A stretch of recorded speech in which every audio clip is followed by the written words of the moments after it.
Hello guys, അപ്പോൾ എല്ലാവർക്കും സ്വാഗതം എവിക്കാറ്റ് ഫാമിലിയിലേക്ക്. ഇന്നത്തെ നമ്മുടെ ടോപ്പിക് എന്ന് വെച്ചാൽ മൂവ് കമാൻഡ് ആണ്. മൂവ് കമാൻഡ് എന്താണ്, മൂവ് കമാൻഡ് എങ്ങനെയാണ് ചെയ്യുന്നത് എന്നുള്ള ഒരിതാണ്. അപ്പം നമുക്ക് നോക്കാം. അതിന് മുന്നേ നമുക്ക് ആദ്യം ഒരു ലൈൻ വരയ്ക്കാം, എന്നിട്ടൊരു റെക്റ്റാങ്കിൾ വരയ്ക്കാം. ലൈൻ റെക്റ്റാങ്കിൾ ഒക്കെ ഞാൻ നേരത്തെ ക്ലാസ്സിലെല്ലാം പഠിപ്പിച്ചതാണ്. ഇനി നമുക്ക് മൂവ് കമാൻഡ് എടുക്കാം. ഈ മോഡിഫൈ ടൂളിൻ്റെ അകത്ത് ഏറ്റവും ഫസ്റ്റ് മൂവ് കമാൻഡ് എന്നുള്ള ഓപ്ഷൻ പോയിട്ട് ഏതാണ് നമുക്ക് മൂവ് ചെയ്യേണ്ടത്. നമുക്ക് ഈ റെക്റ്റാങ്കിൾ ആണ് മൂവ് ചെയ്യേണ്ടത്. നമ്മൾ ഈ റെക്റ്റാങ്കിളിലേക്ക് ക്ലിക്ക് ചെയ്യും, എൻ്റർ അമക്കും. എൻ്റർ അമക്കി കഴിയുമ്പോൾ താഴെ നമുക്കൊരു ബേസ് പോയിന്റ് ഏതാണെന്ന് ചോദിച്ചിട്ടുണ്ട്. സോ നമുക്ക് ബേസ് പോയിന്റ് ഒരു മിഡ് എടുക്കാം. എന്നിട്ട് നമുക്ക് ഇതിൻ്റെ ലൈൻ്റെ ഇവിടെ കൊടുക്കാം.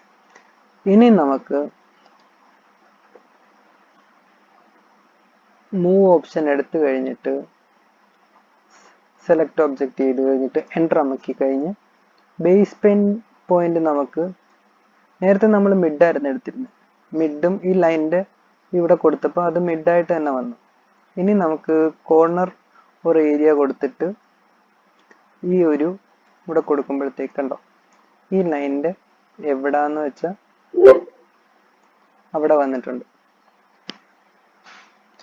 അതാണ് രണ്ടും തമ്മിലുള്ള വ്യത്യാസം. അപ്പം ബേസ് പോയിന്റ് കാര്യത്തിൽ എപ്പോഴും ശ്രദ്ധിക്കുക.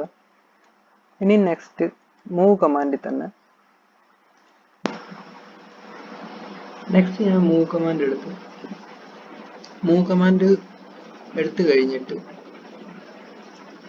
ജസ്റ്റ് ഒബ്ജക്റ്റിനെ സെലക്ട് ചെയ്ത് എൻ്റർ അടിച്ച് എന്നിട്ട് നമുക്ക് ബേസ് പോയിന്റ് കൊടുത്തു കഴിഞ്ഞിട്ട് നമുക്ക് ഇതിൻ്റെ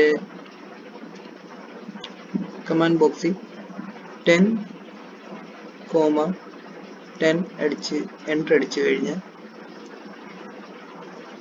ഇത് 10,10ലേക്ക് ഡിസ്പ്ലേസ് ആയിട്ടുണ്ട്.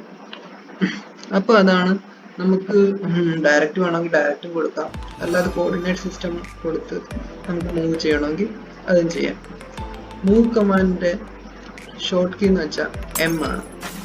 എം എടുത്ത് എൻ്റർ അടിച്ചു കഴിഞ്ഞാൽ മൂവ് കമാൻഡ് ആക്ടിവേറ്റ് ആവും. കണ്ടോ?